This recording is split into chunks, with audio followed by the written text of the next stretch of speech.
तक आती है तब जाकर ये हिंदुस्तान आजाद हुआ। सुभाष चंद्र बोस, महात्मा गांधी, मौलाना हसन मोहारी, मौलाना कासिम नानोतवी और बहुत से उलमाए किराम ने इस मुल्क को आजाद कराने के लिए अपनी जानें कुर्बान की है, अपनी औलादें कुर्बान की है, अपने घरों को उजाड़ा है, तब जाकर ये हिंदुस्तान आजाद हुआ है। और 26 जनवरी को इस हिंदुस्तान का आईन दस्तूर नाफिज हुआ है, जिसमें ये बताया गया है कि हिंदुस्तान के हर शहरी को उसकी मजहबी आजादी हासिल है, उसको हिंदुस्तान के अंदर मुकम्मल तरीके से ये आजादी हासिल है कि वो अपने मजहब के मुताबिक,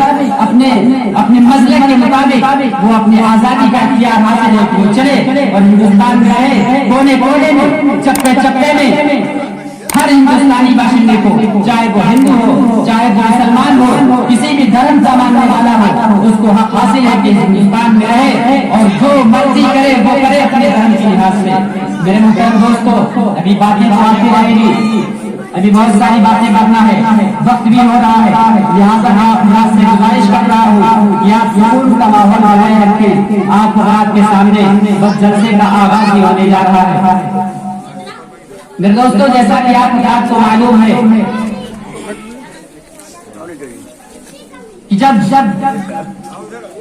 कोई अपनी मजलिस का इफ्तिताह करता है, अपनी मजलिस का आगाज करता है, किसी भी धर्म का मानने वाला, तो वो उस मजलिस का आगाज, वो उस मजलिस की शुरुआत अपने धर्म के एतबार से बाबरकत चीज से करता है। उसके नजदीक जो चीज बाबरकत होती है, मुकद्दस होती है,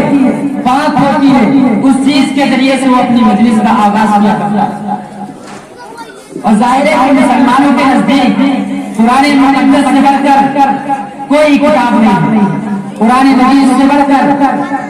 कोई किताब नहीं है जो बाबरकत हो, मुकद्दस हो, पाकीज़ा हो। तो हम भी चाहते हैं कि अपनी मजलिस का आगाज, अपनी मजलिस की शुरुआत उसी बाबरकत कलाम से हो, वो कलाम जिसके बारे में फरमाया गया कि जिसका सुनना भी इबादत है, जिसका सुनाना भी इबादत है, जिसका समझना भी इबादत है, और इस पर अमल करना दुनिया और आखिरत की सबसे बड़ी इबादत। मतलब दोस्तों, तवज्जो देने की बात मतलब दोस्तों, जिस तरीके से रातों में सबसे अफजल रात लैलतुल कद्र है, दिनों में सबसे अफजल दिन जुमे का दिन है, इसी तरीके